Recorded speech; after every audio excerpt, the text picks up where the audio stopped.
Now we're on to page 3. This is page 3 of our Chapter 9 review packet.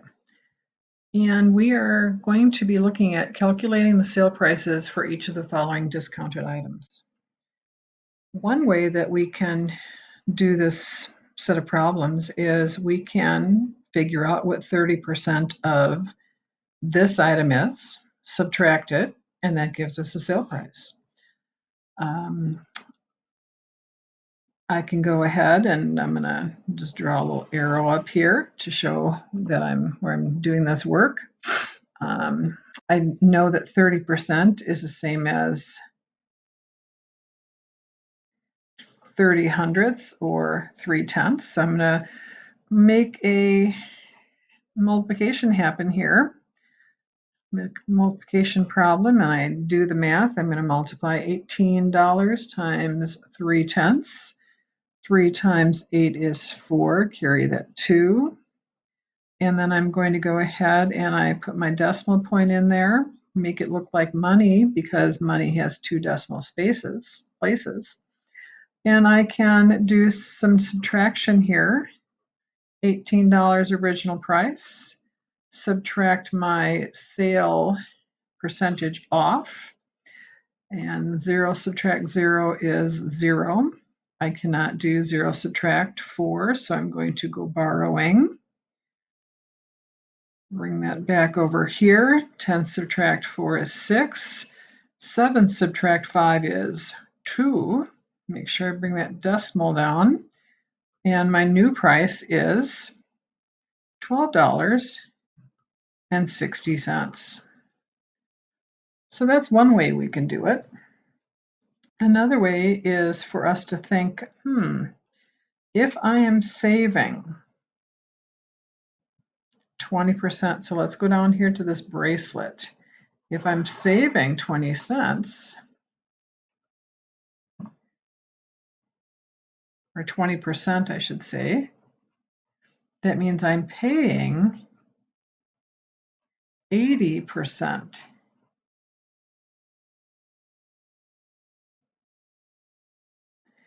Now, the price of the bracelet is $12.50. If I want to do this my other way, I'm going to go ahead and think about what I'm paying, change that to a decimal. I know that when I change this to a decimal, I am dividing by 100 and I end up again with a number in the decimal place. And this is going to be multiplying $12.50 times 8/10. And I end up with 5 times 8 is 40, put down the 0, carry the 4. 8 times 2 is 16 plus 4 is 20. And then I go ahead and I do 8 times 1 is 8. 8 plus 2 is 10. And I need to make sure I account for all those decimal places. 1, 2, 3. 1, 2, 3. So my sale price down here is $10. So again, you can either think about what you're saving, which is what we did up here. We figured out, find the percent saved, and then we subtract from original price. And this down here is our sale price.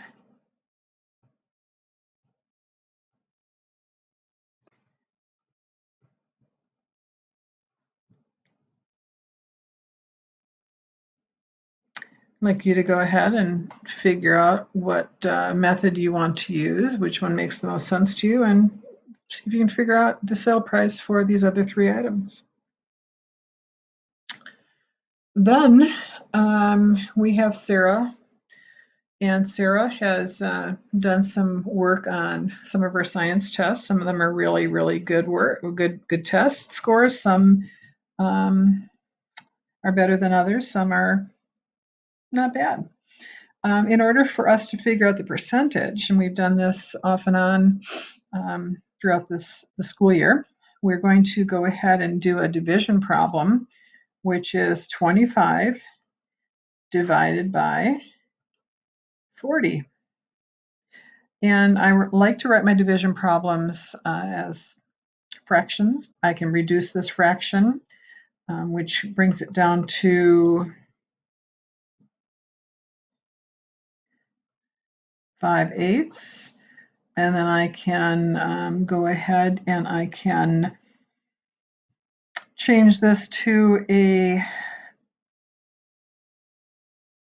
decimal because Mrs. Mennes-Coon has her benchmark decimals remembered, and she ends up getting,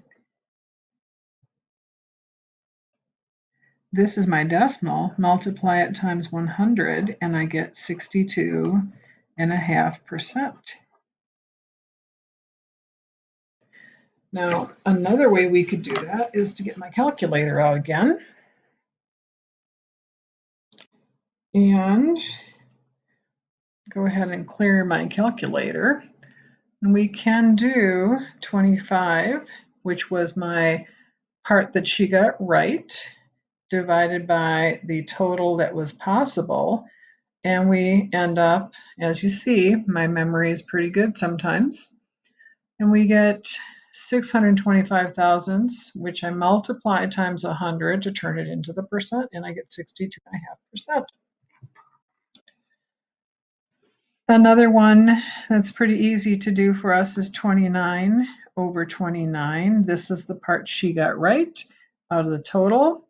This turns into 1 multiplied by 100 equals 100%.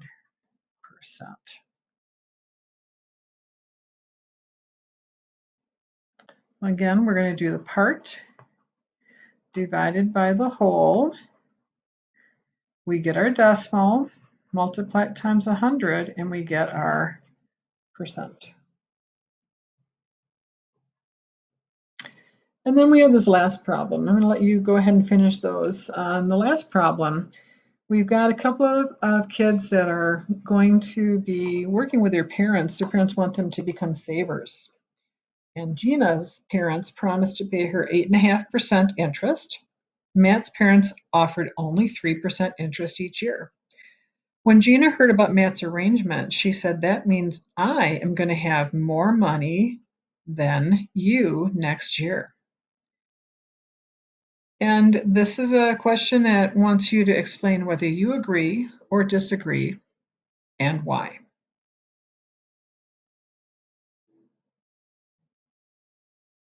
One of the challenges here is making sure that we collect or pick out the data that tells us about what each parent's set of parents or the adults at home are going to be offering.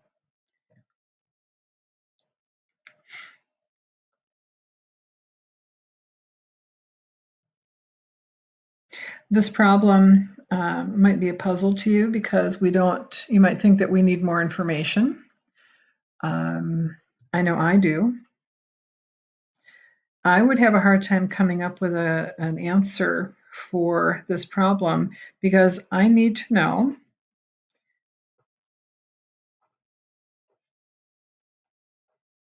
how much Gina and Matt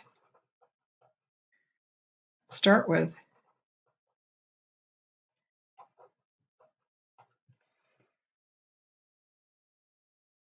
So think about that. Remember that you can check your review answers with the answer key that is posted in Schoology. Your Schoology assessment will be taking place tomorrow, Tuesday.